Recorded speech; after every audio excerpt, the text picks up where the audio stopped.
Los errores en los conversores analógicos digitales, que por ahora son cajas negras, están dados por el tema de la resolución, es decir, cuando mayor cantidad de bit tenga el conversor, ¿sí? La tensión, que se denomina el bit menos significativo, que sería el mínimo escalón que yo podía tomar, eh, está relacionada con la resolución y está relacionada también con la tensión de referencia. Por ejemplo, si se fijan acá, un conversor de 12 bits que tenga una tensión de referencia de 4 volt significa que está dividiendo los 4 volt en 4096 segmentos. Y eso equivale cada segmento a 976 microvolt. Pero si, por ejemplo, yo en 4 volt tuviera una resolución de 8 bits, tendría que dividir los 4 volt en 256 segmentos y cada segmento sería de 15,625 milivolt. Entonces hay una relación de cuál es el error que voy a tener en principio, porque digamos yo no puedo discernir nada desde 0, en este caso, hasta 976 microvolt en estas condiciones. Porque el código que me va a dar, por ejemplo, si yo metiera una tensión de 500 microvolt, me estaría dando el código 0, porque ni siquiera pasé el de un bit menos significativo. Y así para cualquier valor entre un escalón y el siguiente, estos son los valores de los escaloncitos. Entonces, esta es una primera aproximación que me dice con cuánta fineza yo quisiera poder detectar un cambio de la tensión de entrada, ¿sí? Y eso está relacionado con la tensión de referencia que yo utilicé y la resolución del conversor. Entonces ahí elegiré si me conviene de 8, de 12, de 16, 14, etc. La ecuación, perdón, la representación que yo tengo de la salida ideal de un conversor analógico digital es esta que está acá. La función de transferencia es la tensión de entrada y esta es la tensión de salida. Entonces, la tensión de entrada, por ejemplo, generalmente los conversores se hacen para que cuando la tensión de entrada varía desde acá a acá, el código sea, por ejemplo, todos ceros. Este es el caso para 3 bits. Recién podría saltar de código cuando la tensión evolucione, por ejemplo, desde este valor a este valor. Y cambiaría después, y así siguiendo. Entonces, yo lo que tengo acá, de alguna manera, es una función de transferencia que está formada por estos escalones. Y el error que yo voy a cometer en, dada una tensión, si corresponde o no a ese código, es esto que está acá. Entonces, fíjense que este es el error que voy a cometer en estos puntos, digamos, donde tengo los cruces por 0, son justo los valores de tensión para los cuales corresponde exactamente ese código digital que estoy metiendo. Pero si me corro un poco para arriba o para abajo, ya en realidad me está diciendo que ahí estoy cometiendo un error. No exactamente tengo ese valor, pero bueno, eso pasa justamente porque esto es algo discreto. Yo tengo que un rango de valores de tensión me está dando un mismo código. Entonces, obvio que para un determinado valor de tensión puedo tener un error en más o en menos. Y generalmente, en el caso ideal, sería de más menos medio bit significativo. Por ejemplo, si fuera con 4 volt de tensión de referencia y una resolución de 12 bits, el error que tendría sería de 976,56 microvolt y sería esto dividido 2, o sea, más menos 976 y pico dividido 2. Ese sería el error que yo tendría. Al igual que vimos en los DAC, tengo error de offset, tengo error de ganancia y generalmente este tipo de errores podría eventualmente ser compensado. Es más, hasta dentro de el dispositivo electrónico, cuando yo convierto esto en un número, yo podría ese número digital modificarlo compensando los problemas que tiene de offset y de ganancia lineal. O sea, lo podría hacer digitalmente en el proceso de la compensación. Lo que no podría hacer, a ver, lo podría llegar a hacer, pero ya sería un poco más complicado, es el tema de la ganancia no lineal, es decir, lo que yo les comentaba que hay un apartamiento, digamos, de la función ideal que sería una línea recta. A ver, también de alguna manera podría llegar a ser, si hago la calibración del conversor, después hacer alguna especie de corrección. Pero la intención es no andar haciendo correcciones, es tratar de conseguir el conversor que tenga, obviamente siempre errores, pero que esos errores a mí realmente no me afecten. Y eso lo voy a saber si cuando después convierto esos errores del bit menos significativo en tensión, si realmente esa variación de tensión, que yo quiero idealmente un determinado valor, pero tengo otro, si realmente esas variaciones no son importantes, entonces podría utilizar ese conversor sin hacer ningún tipo de compensación. Esto que está acá es lo que especifican también las hojas de datos, que se llama el error total sin compensar, es decir, los errores que hayan de offset, no lineales y lineales de ganancia, me los pueden dar y me dice, bueno, mire, usted en el peor caso va a tener más o menos medio bit significativo. Entonces, si esto para mí, convertido después en tensión, está por debajo de lo que de lo que a mí me preocupa, bueno, directamente no le doy bolilla y me quedo con esos valores. Y si no, tendré que hacer la compensación.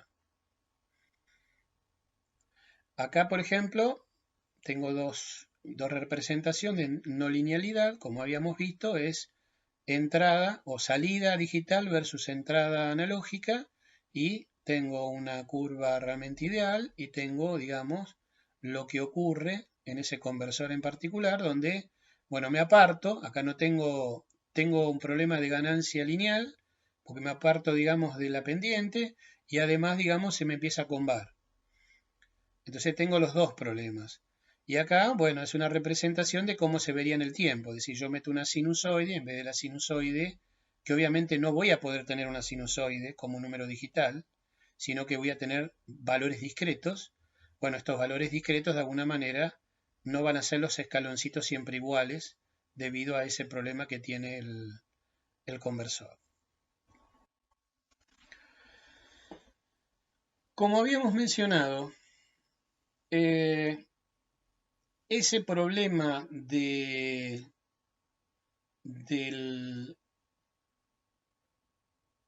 resolución, es decir, de estar entre un valor de código y otro para una señal de tensión, eso me genera dos problemas. Un problema es el tema de ruido. Es decir, yo puedo tener oscilando, ¿sí?, el valor de la tensión y momentáneamente me está dando un código y otro, y esto me suele generar un ruido. Entonces, eso de alguna manera se puede ver en una transformada, digamos, de Fourier. Y por otro lado, tengo el problema de distorsión. Es decir, el problema este de la relación señal a ruido, que yo lo que quiero que sea el número más grande posible, o sea que la energía de señal sea muy grande respecto de la señal de ruido, se puede ver si uno mete, por ejemplo, una sinusoidal pura, se convierte esa señal en un número digital, y después, si yo reconstruyera idealmente con un conversor digital analógico de vuelta la señal sinusoidal, me aparecería supuestamente el palito, si la sinusoide fuera de 1 kHz, el palito, digamos, que representaría la componente sinusoidal fundamental, y después me aparecería, digamos, ruido. Entonces, este ruido de acá es el que yo podría medir y decir, bueno, la contribución de haber hecho esa conversión del ruido es de tal valor. Y de ahí saco una relación señal a ruido de, por ejemplo, no sé, 60 dB. Y la relación señal a ruido generalmente aumenta cuando mayor cantidad de bit tengo. Es decir, a mí me convendría, para tener una buena relación señal a ruido, que la cantidad de bit que tome sean cada vez más grandes. Estas son cuestiones que importan mucho en comunicaciones. Cuando, por ejemplo, uno quiere convertir audio en un número digital y transmitirlo. Generalmente ya está estipulado y se sabe que, por ejemplo, es razonable tener relación señal-ruido del orden, por ejemplo, de 60 dB. Y generalmente con eso se suelen utilizar conversores de alrededor de los 8 bits, digamos, de resolución. Y el problema de distorsión es justamente, como es un elemento no lineal el conversor, que me convierte una sinusoide en realidad una especie de escalerita, pero hecha con números, esto se puede ver en una FFT como que tengo la fundamental y armónicos, ¿sí? Entonces, de acá yo también podría sacar lo que se llama la distorsión armónica total, es decir, cuál es la energía que tienen los armónicos respecto de mi palito, que era la fundamental de la sinusoide. Idealmente, todos estos piquitos tendrían que ser cero, pero eso lo puedo lograr recién si yo llego a tener, por ejemplo, un conversor lógico digital de infinita cantidad de bits. Como no lo voy a tener, porque eso es impráctico, entonces van a aparecerme acá piquitos. Entonces ahí podré evaluar y tendré un determinado número que me va a dar la distorsión armónica total. O sea, el grado de distorsión que me genera el conversor de haberme convertido a algo que era continuo en algo que era discreto. Acá ven fórmulas, estas fórmulas donde indican, por ejemplo, la distorsión armónico total en dB, ¿sí? Cómo se puede calcular en base al análisis de los piquitos, ¿sí?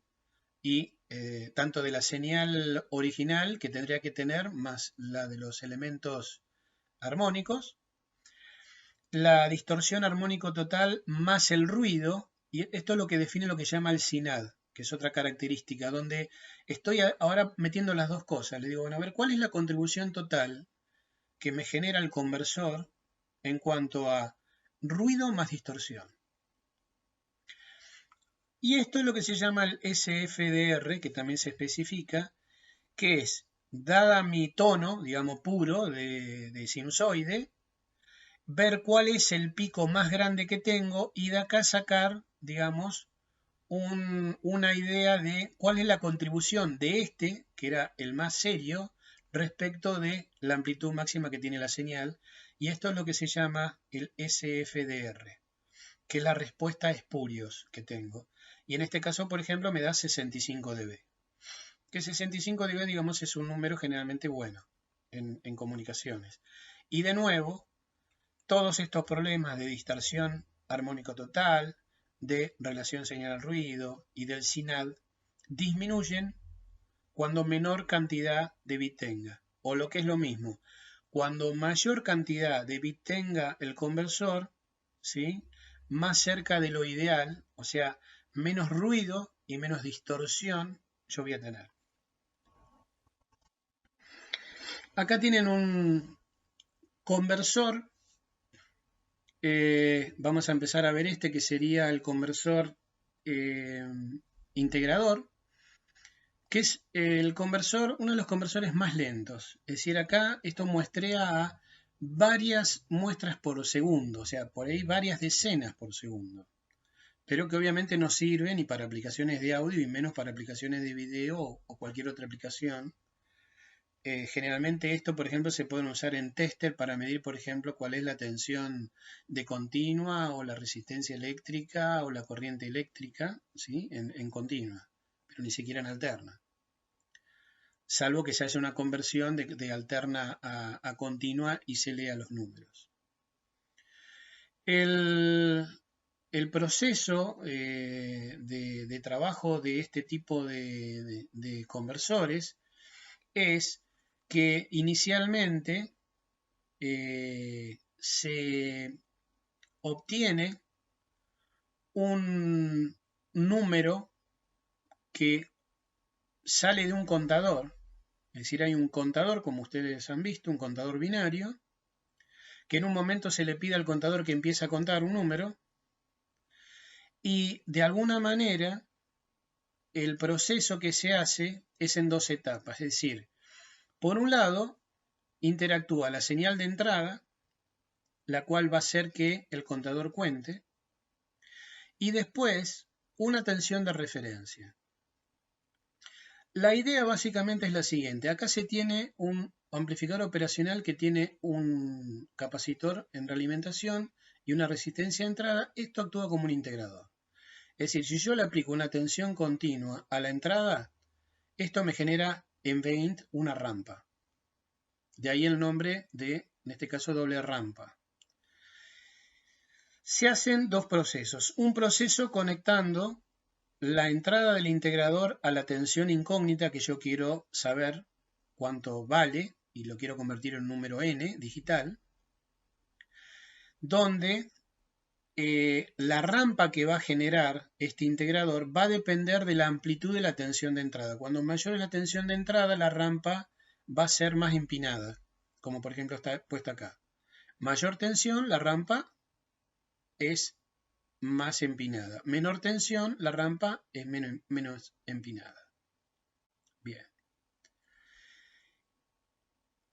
La cuestión es que esta primera operación se va a hacer en un tiempo determinado, t, como está acá, t int fijo.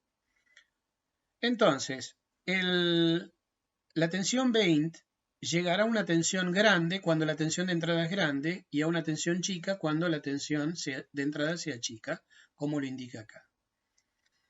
Lo que va a suceder es que en el momento en que se termina ese tiempo, ahora la llave cambia de lugar y se va a conectar a una referencia de tensión, pero que va a tener el signo opuesto a la tensión de entrada. Entonces lo que va a pasar es que este capacitor se empieza a descargar, o sea que la rampa empieza a bajar. Y va a llegar a que la tensión en Vent sea igual a 0 volt, ¿sí? En un tiempo diferente dependiendo de cómo había sido la tensión de entrada originalmente, porque digamos, la tensión de referencia siempre es la misma, entonces siempre se va a descargar con la misma pendiente como se ve acá. Estas dos pendientes son exactamente iguales. Pero se va a tardar más tiempo en cruzar el 0 volt hasta que Vent llegue, esta tensión de acá llegue a 0 volt, cuando mayor haya sido la tensión de entrada. Como se ve acá, este punto es para una tensión de entrada más grande que para este caso.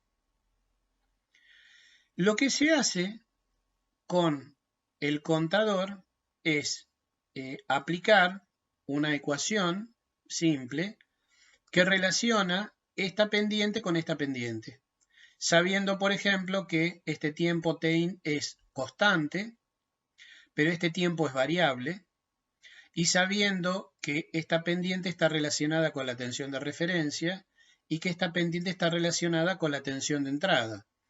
Entonces, en esa ecuación se puede sacar el número donde el número n que llegó a contar el contador es directamente proporcional a la tensión de entrada. Entonces, lo que se logra con eso es tener una conversión directa de una tensión de entrada a un número n que da el contador. Ahora, este proceso es un proceso comparado con otros conversores relativamente lento y, como comenté al principio, generalmente suele ser para casos donde se requieran aplicaciones que no varíen demasiado rápido. Los tiempos acá de conversión son del orden de milisegundos. Este es el esquemático, digamos, de un conversor de doble rampa de microchip, donde, por ejemplo, uno tiene el integrador acá, tiene el comparador para comparar cuándo llega a cero esta tensión, y después tiene toda la electrónica encargada de hacer el conteo de los pulsos de reloj. Este integrado en particular, por ejemplo, tiene una resolución de 17 bits y puede llegar a convertir a una velocidad de 4 conversiones por segundo.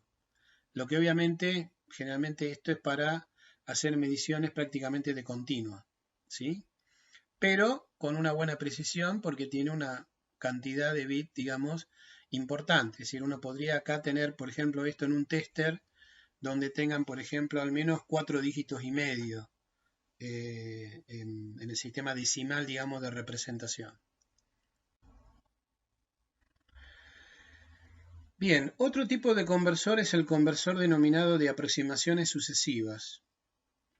El conversor de aproximaciones sucesivas es un conversor que se denomina indirecto porque el conversor ADC tiene adentro un conversor DAC, digital analógico.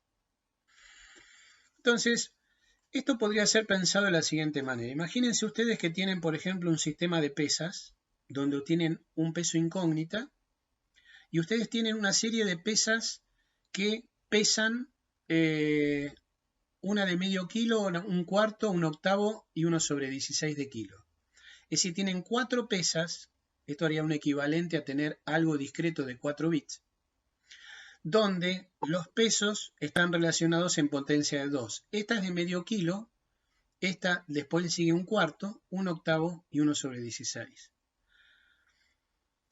Entonces, la idea es que ustedes pongan primero una pesa, la más grande de todas, la más significativa, y se fijen a ver si desplazan lo suficiente el plato para saber si le falta todavía agregar peso acá a la balanza o ya con esto fue suficiente y se pasaron. Por ejemplo, acá en la figura pongo la de medio kilo y resulta que la de medio kilo aparentemente es mayor que el peso incógnita que yo tengo. Entonces lo que haría es retiro la de medio kilo y pongo la de un cuarto. Y el proceso es que si ustedes, por ejemplo, ponen la de un cuarto y ven que no llegan a mover, porque por ejemplo está esta rampa, digamos, para el otro lado, significa que todavía falta peso, entonces dejo la de un cuarto y pongo la de un octavo, y así siguiendo. Si me paso, esa pesa la saco. Si no me paso, la dejo y sigo poniendo lo demás hasta que termine con la última, que es la de 1/16. Entonces la idea, en un diagrama de flujo, es hacer esto. Si yo tengo, por ejemplo, un conversor de cierta cantidad de bits, borro todos los bits. Pongo el más significativo. Comienzo con el más significativo. Lo pongo en 1 a ese bit.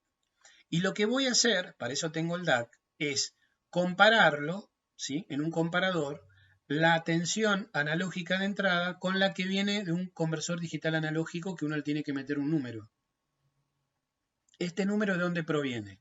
De algo que se llama registro de aproximaciones sucesivas. Entonces, inicialmente el registro de aproximaciones sucesivas me pone, por ejemplo, en 1 el bit más significativo del conversor. Esto me genera un valor de tensión que se compara con la de incógnita. Si la tensión del DAC no llega a superar a la de Bin, significa que todavía me falta meter más bits. Entonces ese bit lo dejo y paso a poner el siguiente bit más significativo en 1. Vuelvo a comparar. Si no me pasé, lo dejo y pongo el siguiente, pero si me paso, lo quito y vuelvo con el menos significativo y lo pongo en 1. Y así hasta terminar con el menos significativo de todos. Entonces, yo hago la comparación. Si en la comparación, por ejemplo, me da que el DAC es mayor que la tensión de entrada, ¿sí? Tengo que poner ese bit en 0, preguntar si llegué al número bit total, y si no, pongo el siguiente bit menos significativo en 1 y vuelvo otra vez a realizar la operación, ¿sí?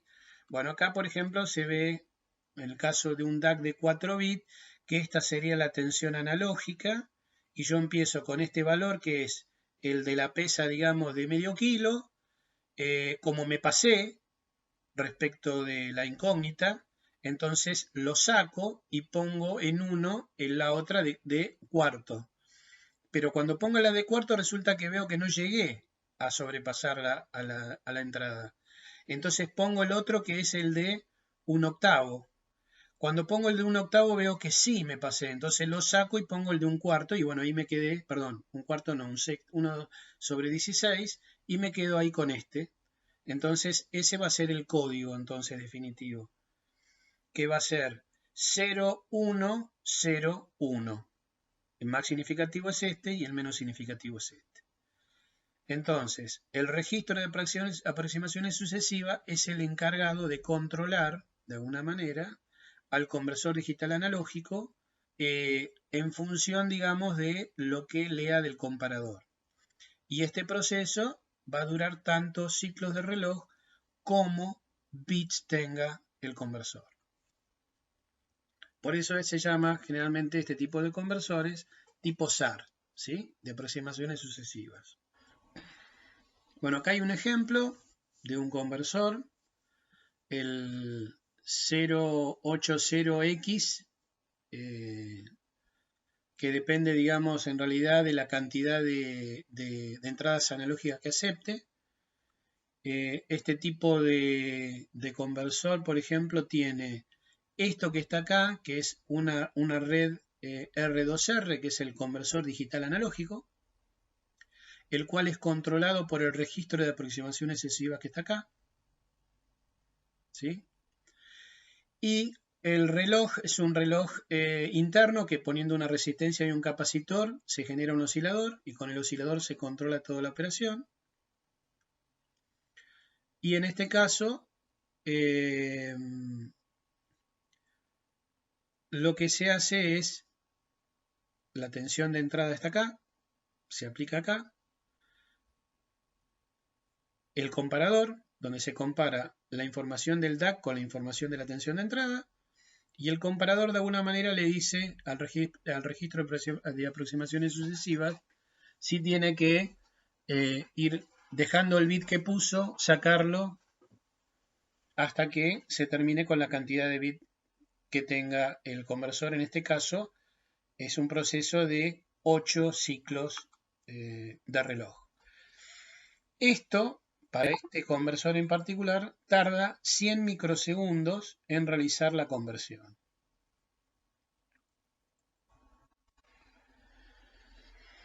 Bien, acá se tiene otro.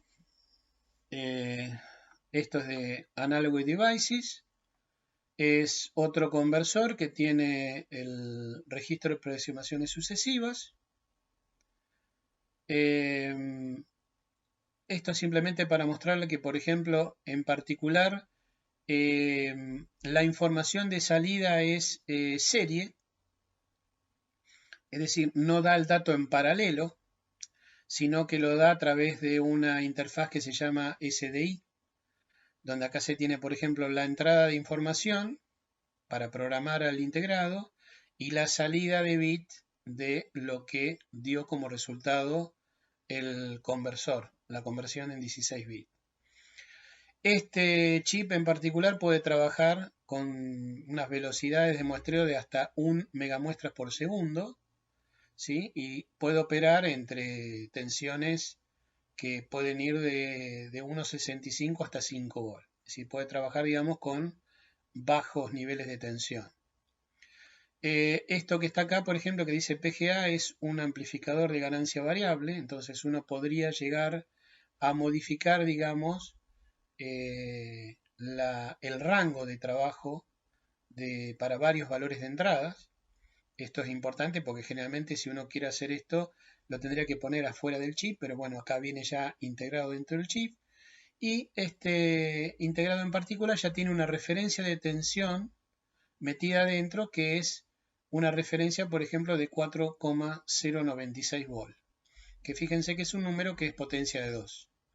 Entonces es fácil de alguna manera porque directamente el código digital corresponde, digamos, de alguna manera está relacionada a unidades de 10 en el sistema decimal. Por ejemplo, si fuera este es de 16 bien, pero si fuera de 12 bits, se tendría, por ejemplo, que cada milivolt sería un bit de conteo. Bueno, en este caso sería, como es de 16, hay todavía una relación de 4. Pero digamos, es más fácil después para hacer las cuentas, de sacar el número digital a cuánto corresponde, digamos, de tensión de entrada, por ser potencia de 2, de alguna manera la referencia.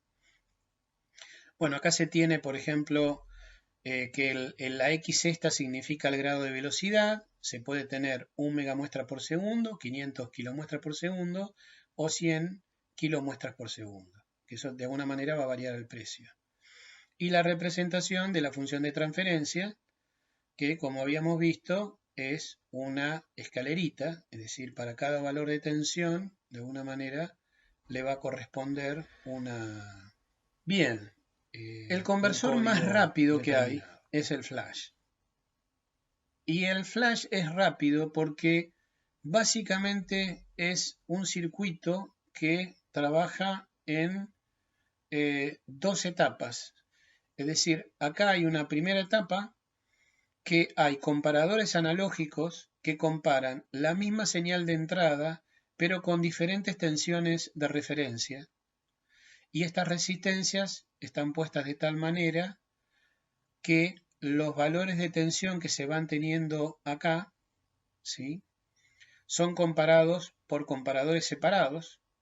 Este sería el caso, por ejemplo, de un conversor de 3 bits y se requieren 2 a la 3 menos 1 comparadores analógicos, en este caso hay 7, y cada uno de estos comparadores compara un valor de tensión, ¿sí?, diferente, lineal, ¿sí?, o sea, consecutivamente, digamos, esos valores son valores de a pasos tan relacionados, digamos, con la resolución del conversor.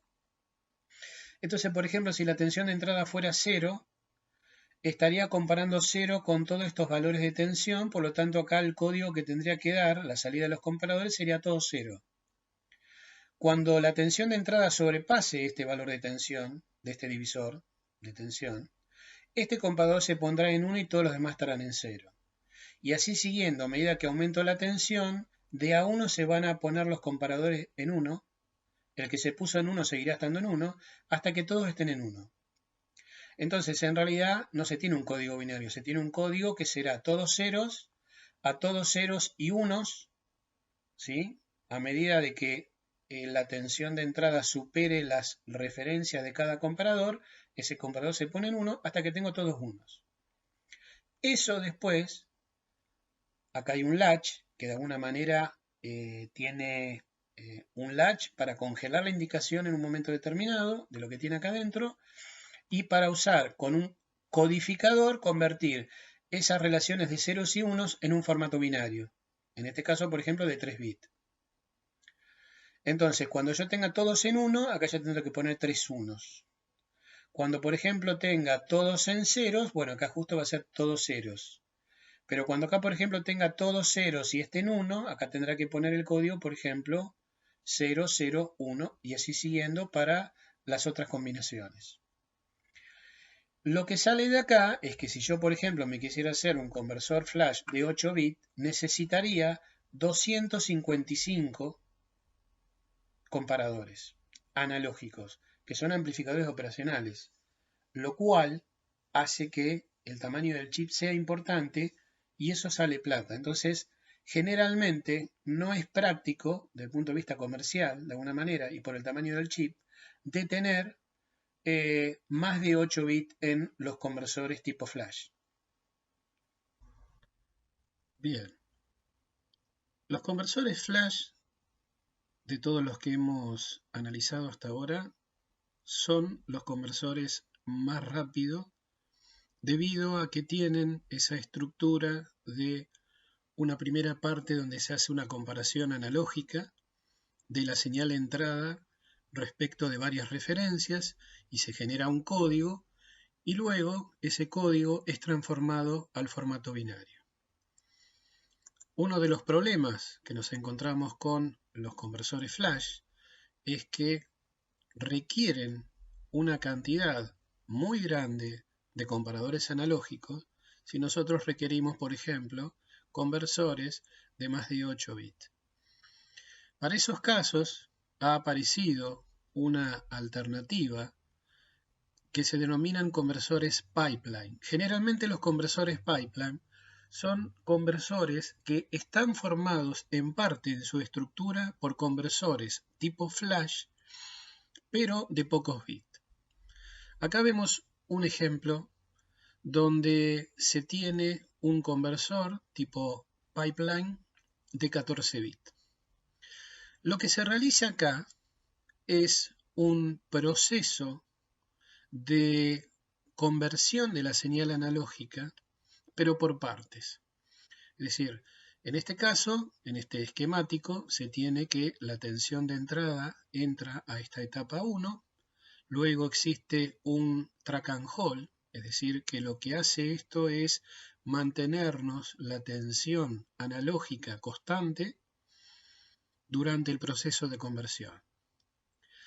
Esta señal de entrada entra a una primera etapa, acá hay 3 para este ejemplo, donde en la primera etapa se realiza una conversión analógica digital a través de este conversor, pero que es un conversor, por ejemplo, de 5 bits del tipo flash.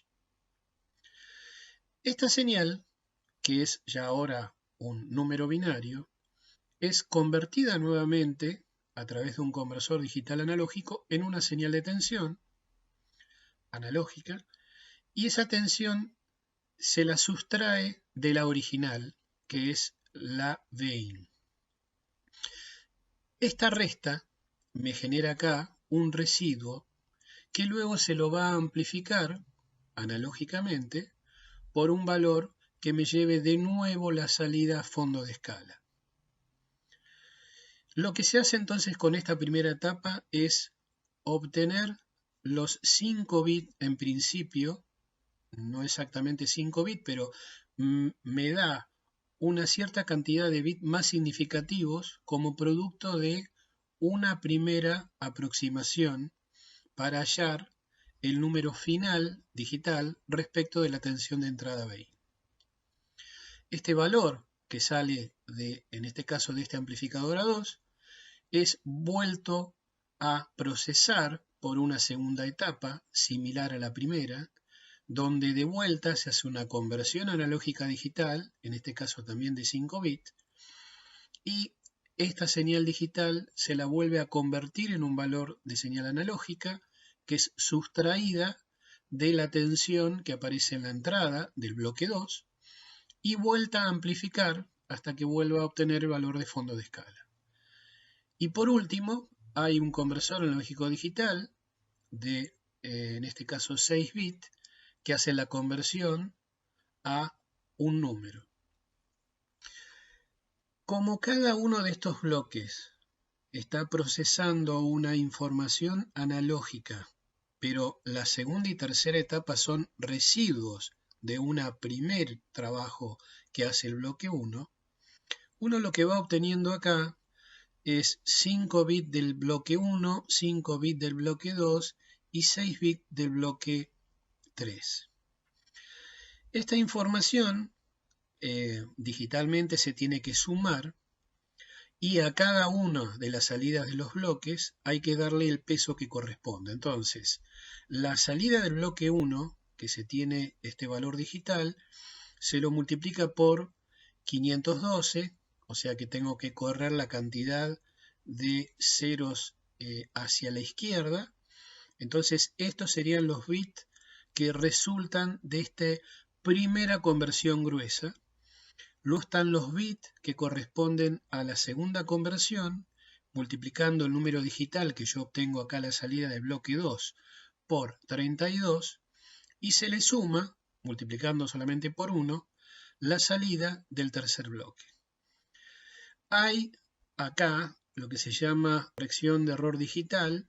Hay un bloque que es el que procesa esta operación de realizar los desplazamientos y las sumas y correcciones, porque existe un cierto solapamiento de valores, como se pueden ver por ejemplo acá.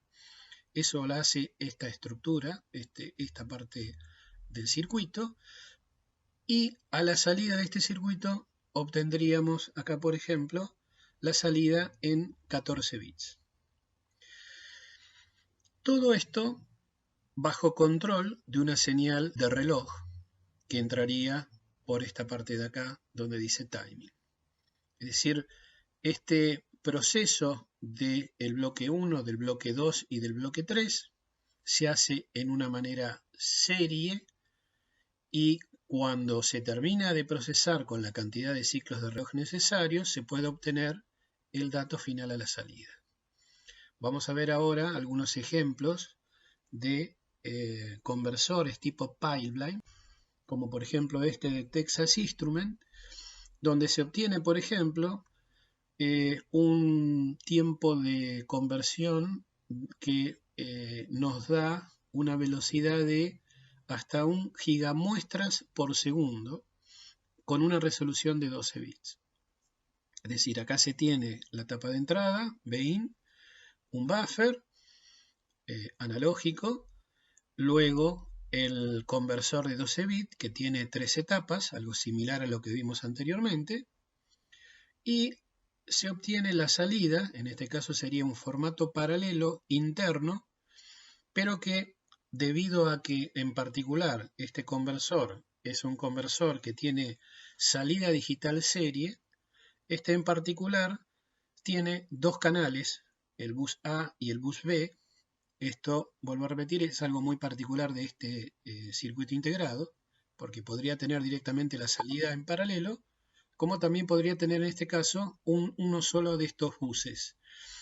Esto es por lo siguiente, uno puede adoptar en este caso la modalidad de salida solamente por el bus A, entonces se tiene la señal de reloj, la señal de salida, y si no, se puede utilizar los dos canales estos de salida, donde si el paquete de 12 bits se transmite para obtener la salida directamente de una sola muestra, se podría llegar a disminuir, ¿sí?, la frecuencia de reloj. Es decir, yo lo que podría hacer es simultáneamente mandar, por ejemplo, el resultado de una muestra por el bus A y la siguiente por el bus B.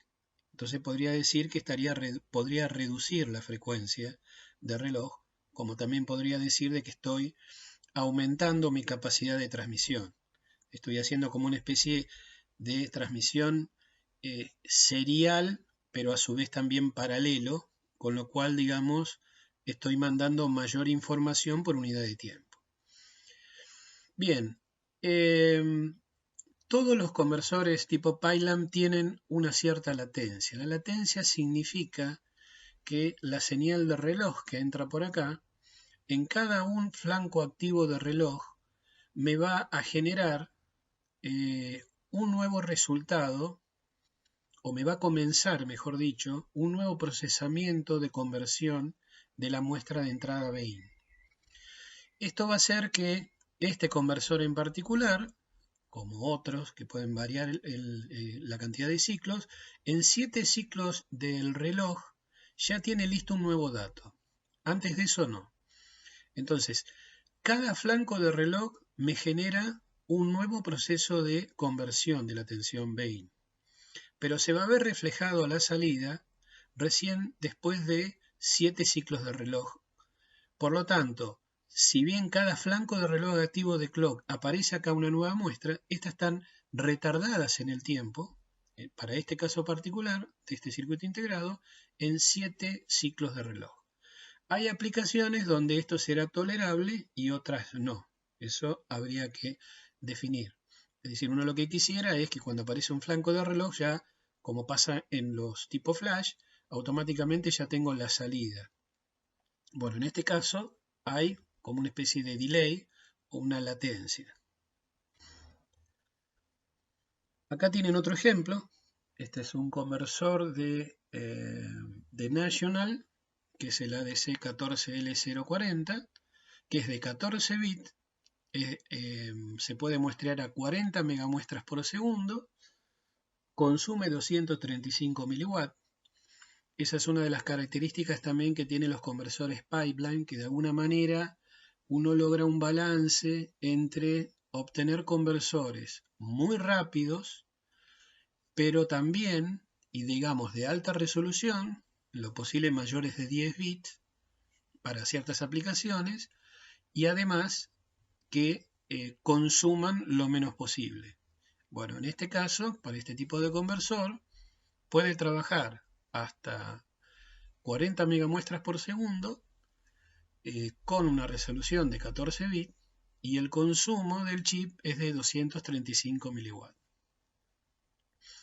En este caso, bueno, uno puede ver que este tipo, por ejemplo, de conversor tiene bastantes etapas, más etapas de las que habíamos visto. Después está la parte de corrección digital y la salida, en este caso, de los 14 bits en formato paralelo.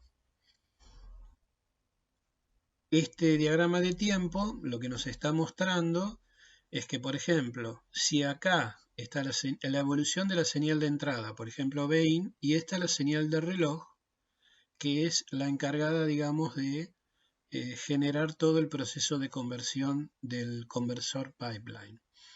En este caso, por ejemplo, si tenemos una muestra N que se tomó acá, cuando viene este flanco de subida del reloj, recién después de 7 ciclos de reloj, desde que se generó este, que es mi referencia es esta, la muestra N, yo puedo decir que tengo a la salida del conversor el dato N ya procesado. Pero lo que se ve acá es que ciclo de reloj a ciclo de reloj tengo un nuevo valor procesado, pero está todo, digamos, corrido, en este caso también 7 ciclos de reloj. Es decir, lo que no se puede lograr con este tipo de conversores es que, por ejemplo, venga un flanco de reloj y cuando aparezca el otro ya esté todo convertido. No, hay que esperar, en este caso, un tiempo de retardo, un tiempo de latencia que equivale a 7 ciclos de reloj.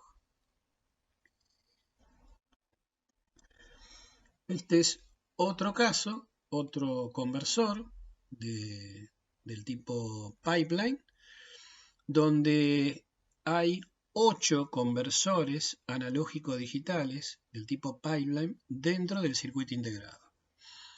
Es decir, que tengo acá 8 canales simultáneos, ¿sí?, e independientes de conversores ADC tipo pipeline de 12 bits, y las salidas son salidas seriales de la interfaz LVDS, como habíamos visto en familias lógicas, y en este caso, este tipo de conversores me ofrece la posibilidad de poder simultáneamente realizar la conversión de 8 canales con una frecuencia de muestreo máxima de hasta 50 megamuestras por segundo por canal.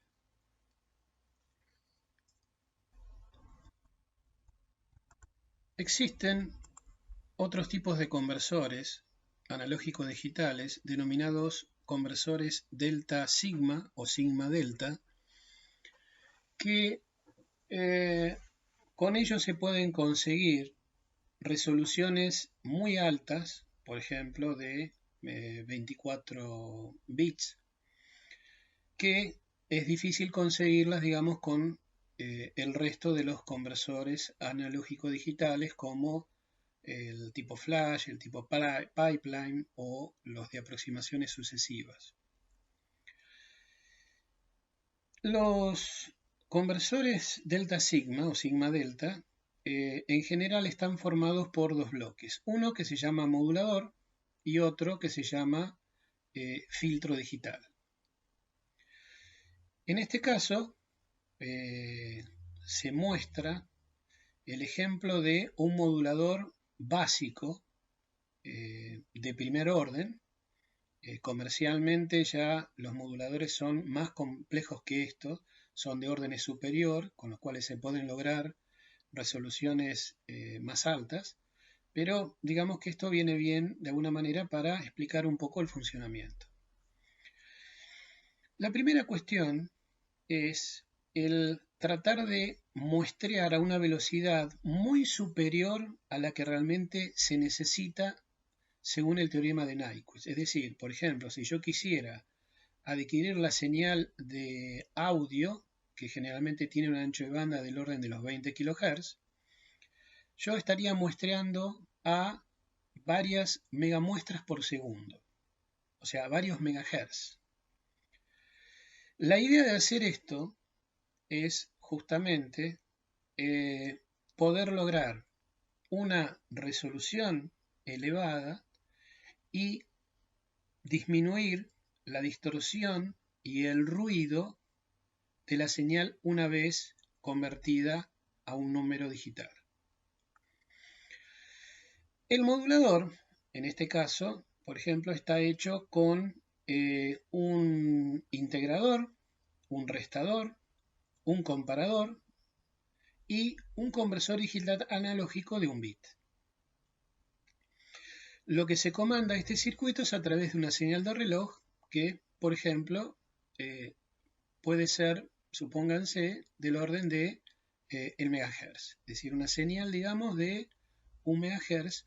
Por lo tanto, se van a obtener a la salida del modulador, que sería esta etapa de acá, una señal que básicamente es una onda cuadrada, ¿sí? Esa es la señal que después se tendría que procesar digitalmente para obtener el número final en formato paralelo. Entonces, acá tenemos dos ejemplos. Un ejemplo considerando que la tensión de entrada es constante y vale 0 volt, y otra que es una tensión de entrada constante pero que vale la tensión de referencia dividido 2. Esta tensión de referencia es lo que comanda, mejor dicho, no es la que comanda, sino que es los valores posibles que puede llegar a tener la salida del conversor digital analógico. Es decir, la salida en B puede tener más B de referencia o menos B de referencia. Entonces la tensión de entrada tendrá que excursionar entre estos dos valores límites. Y la idea es obtener acá a la salida una onda cuadrada que responda con algún parámetro linealmente a la amplitud de la tensión de entrada. Este conversor digital analógico tiene como entrada la salida de este comparador analógico, donde la entrada de A, ¿sí?, se compara con 0, y si, por ejemplo, A es mayor que 0, me pondrá un valor alto en el comparador y viceversa. Entonces, para cada periodo de reloj se hace una comparación y se obtiene entonces a la salida del comparador, que es la salida de este modulador, una onda cuadrada, que acá, por ejemplo, en el caso de que la tensión de entrada fuera de 0 volt, se estaría siempre haciendo la resta de 0 volt con la tensión de B, que puede ser más B de referencia o menos B de referencia. Bueno, esa tensión a la salida de este restador es la que se obtendría acá. Es decir, acá yo tendría una tensión más B de referencia o menos B de referencia para este caso. En particular que la tensión de entrada vale 0. Entonces, lo que yo voy a tener acá va a ser un valor constante que se va a integrar y por lo tanto me va a dar una rampa a la salida de A. Esta rampa se mete en el comparador y cuando el valor de A sea mayor que la masa, que sería 0 volt, a la salida me va a hacer comandar el DAC para que me ponga un valor de tensión. Si A es menor que 0 volt, me va a poner acá a la salida otro valor que me va a hacer conmutar el conversor digital analógico. El resultado que voy a obtener para este caso, donde la tensión de entrada vale 0, es lo que ven acá. Fíjense en la evolución, donde yo, por ejemplo, acá llego a este punto. Estos son los cruces por 0, ¿sí? Entonces, la forma de onda que yo voy teniendo en A me va generando cambios en la salida del comparador y por lo tanto en la salida del conversor digital analógico. La forma de onda que me va a dar directamente acá en B y de alguna manera también me la da acá a la entrada, porque esto es de un bit. Dependiendo del valor que tenga la entrada, me va a hacer cambiar B. Por lo tanto, la forma de onda de B es lo mismo que la forma de onda que yo voy a tener acá a la salida del comparador. Me da, en este caso, por ejemplo, un tren de pulsos, que para este caso, por ejemplo, va a ser un ciclo de reloj en 1 y otro en 0, uno en 1 y otro en 0. Si la tensión de entrada llegara a ser, por ejemplo, mayor que 0 volt, acá hay un ejemplo donde es la tensión de referencia dividido 2, lo que se tiene acá es que la salida en B, si se fijan, es también una onda cuadrada, pero va a haber tiempos en los cuales va a estar más en 1 que en 0. Si la tensión de entrada esta hubiera sido negativa, iba a ser que va a haber mayor cantidad de ciclos de reloj en 0 que en 1. Bien. ¿Dónde está de alguna manera la señal de entrada, la amplitud de la señal de entrada en la salida de B en esta forma de onda o en esta forma de onda? Bueno, está justamente en su valor medio. Este modulador en realidad es un conversor tensión-frecuencia, donde el valor medio de esta salida es igual a la tensión de entrada. Por esa razón, de alguna manera, yo tengo que muestrear a una velocidad muy superior respecto de la máxima variación que yo puedo esperar en la tensión de entrada. Entonces, esta forma de onda en B y esta forma de onda en B que tengo para distintos valores de tensión, me hacen que el valor medio, por ejemplo, de esta señal, cuando es la tensión de referencia sobre 2, ¿sí?, esté más cerca de lo que sería acá el 1, que en este caso donde estaría mitad, ¿sí?, en la mitad, entre lo que sería el 0 y el 1, el valor medio. Es decir, esta señal acá en B va a tener un valor medio, esta onda cuadrada, que va a ser menor que la que se va a tener acá si yo acá rescato el valor medio de la señal. Y si esto hubiera sido menos B de referencia sobre 2, como va a haber más ceros que unos, ¿sí?, es como tener esta forma de onda invertida, va a estar más próxima a 0, ¿sí?, ahí es donde tendría el valor medio. Y ese valor medio es el que representa la tensión de entrada. Bien, la idea es que si bien yo tengo ahora una onda cuadrada cuyo valor medio me está representando la tensión de entrada, yo después eso lo tengo que pasar por un filtro digital y otra etapa que generalmente se denomina decimador, que es simplemente ir sacando muestras, es decir, como yo estoy muestreando muchísimas veces por segundo, mucho más de lo que yo necesito por el teorema de Nyquist, digamos, nadie me podría, digamos, objetar de alguna manera en que yo elimine alguna de las muestras de ese sobremuestreo y que me pueda afectar el resultado. Entonces, ese proceso a mí me sirve para, de alguna manera, simplificar un poco el filtrado digital, de no tomar, digamos, tantas muestras como se habían utilizado en la parte del modulador. En definitiva, una vez obtenido el valor digital, acá tienen dos gráficos donde se ve de alguna manera la densidad espectral de una señal, por ejemplo una sinusoide, y del ruido de cuantización, en el proceso de cuantización, por ejemplo, de un conversor flash o un conversor de aproximaciones sucesivas. Y este es el mismo caso para el conversor sigma delta, donde la curva de la distribución de energía del ruido es esta que está acá, donde en principio se puede ver en la comparativa que el ruido es mucho menor y que tiene esta distribución donde es más grande para valores de para componentes de más frecuencias. Esto sería, digamos, el corte del filtro digital pasabajos. Entonces, esto de alguna manera me genera que una equivalencia a un mismo conversor, pero de otro tipo, como puede ser el tipo flash o de aproximaciones sucesivas, donde yo puedo conseguir, digamos, una resolución equivalente, mucho más elevada, y con un ruido, digamos, distorsión y ruido bajos.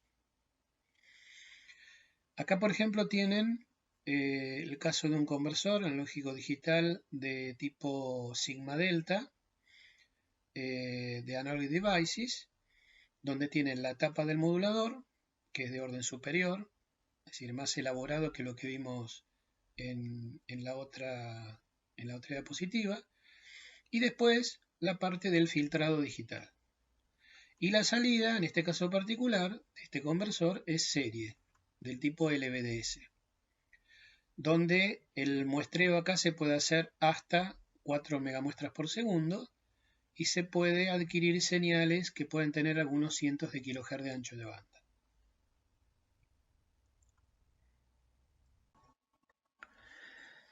Bien, otro tipo de arreglos que se pueden hacer con conversores son los que se muestran acá, donde este es un conversor que se llama conversor ADC Interleaving, que en realidad es un arreglo de conversores analógicos digitales, donde uno lo que hace es de aumentar la velocidad de adquisición utilizando varios conversores simultáneamente que están convirtiendo la misma señal de entrada, pero donde de alguna manera en forma relajada, cada uno a su velocidad. En este caso, por ejemplo, se podría multiplicar la velocidad de muestreo por 4, porque con una señal de reloj se generan, por ejemplo, 4 relojes que tienen diferentes fases de 0 grados, 90, 180 y 270, y cada conversor se maneja, por ejemplo, por un flanco diferente de cada una de estas salidas de reloj. Por lo tanto, se puede, en este caso, cuadruplicar la velocidad que podría manejar cada uno en forma simultánea. Separada, independiente. Acá tienen, por ejemplo, un caso comercial de un conversor ADC que puede llegar hasta 1 gigamuestra por segundo, pero trabajando con 4 conversores simultáneos en este tipo de arreglo. Donde la salida después, por ejemplo, acá, de nuevo, es una salida que se obtiene en forma serial.